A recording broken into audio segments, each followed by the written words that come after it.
how many people in California are affected by air pollution? According to California Air Resources Board access on July 11, 2025, air monitoring shows that 90% of Californians breathe unhealthy levels of one or more air pollutants during some part of the year.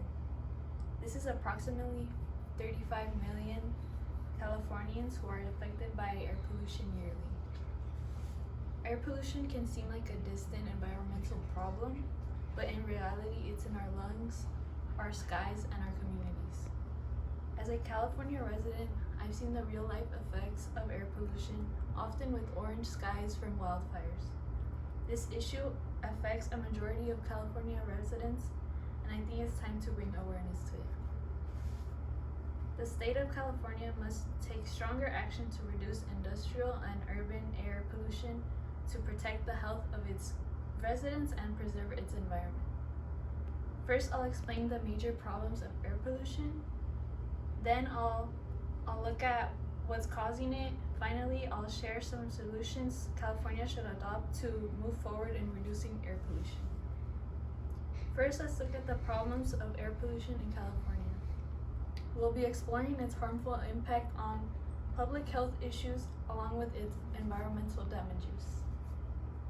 Many people face health issues caused by inhaling air pollutants over time.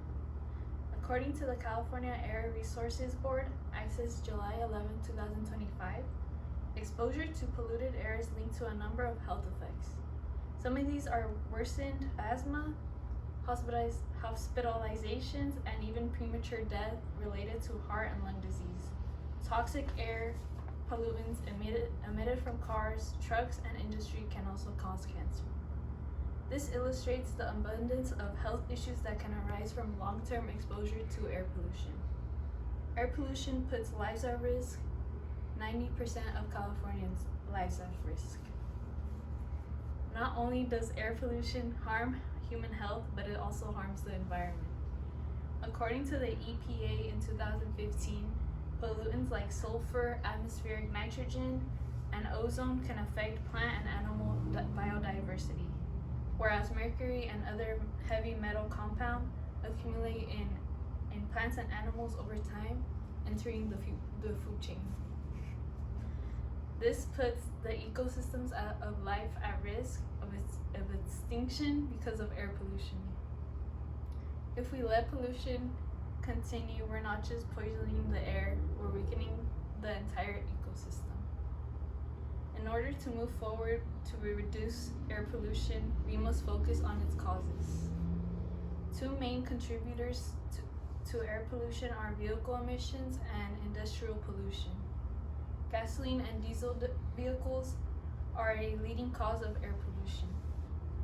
The Bay Area Quality Management District access on July 11, 2025 reports that tailpipe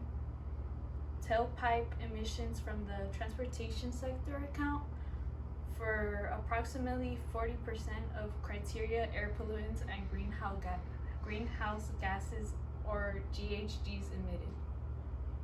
Vehicles release pollutants that stay near the ground, especially in densely populated urban areas close to industrial zones and highways.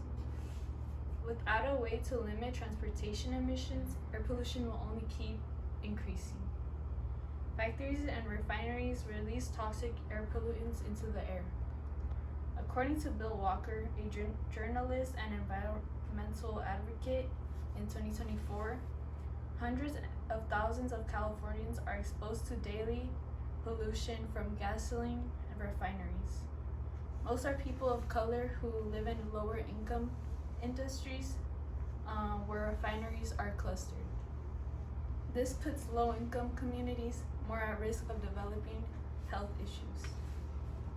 California's economy should not grow at the cost of its residents' health and natural resources. Now let's talk about solutions that can help California move forward to reduce air pollution.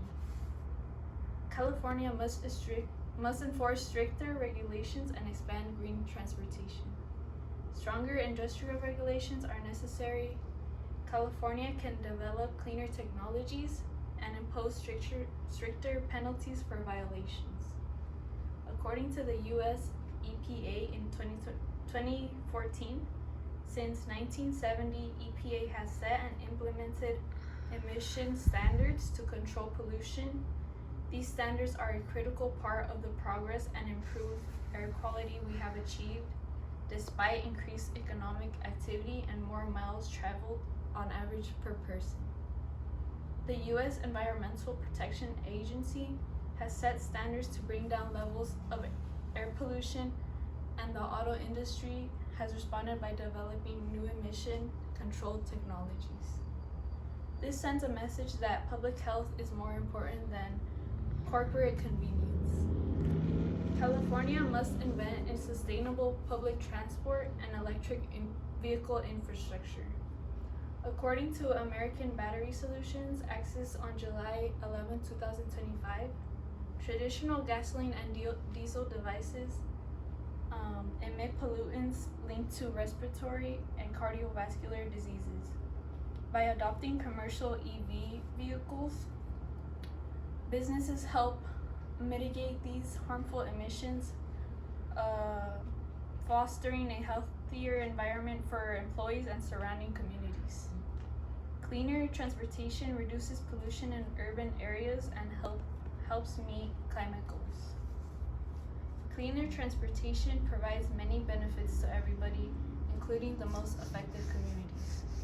Some argue that stricter industrial regulations decrease economic growth and hurt businesses. The U.S. Berkeley Labor Center Axis on July 11, 2025 states, according to the first comprehensive study of the economic effects of climate programs in California's Inland Empire, Riverside, and San Bernardino counties experienced a net benefit of $9.1 billion in direct economic activity and 41,000 jobs from 2010 through 2026. This proves quite the opposite. Green technology and climate programs provide economic growth, job opportunities, and overall contribute to saving in healthcare costs. 90% of Californians are affected by air pollution. With our solutions and innovations, there is hope that the percentage can decrease. Today, we explore the problems caused by air pollution in California, the major contributions behind it, the solutions California can take to address it. Clean air is a human right that needs to be addressed by California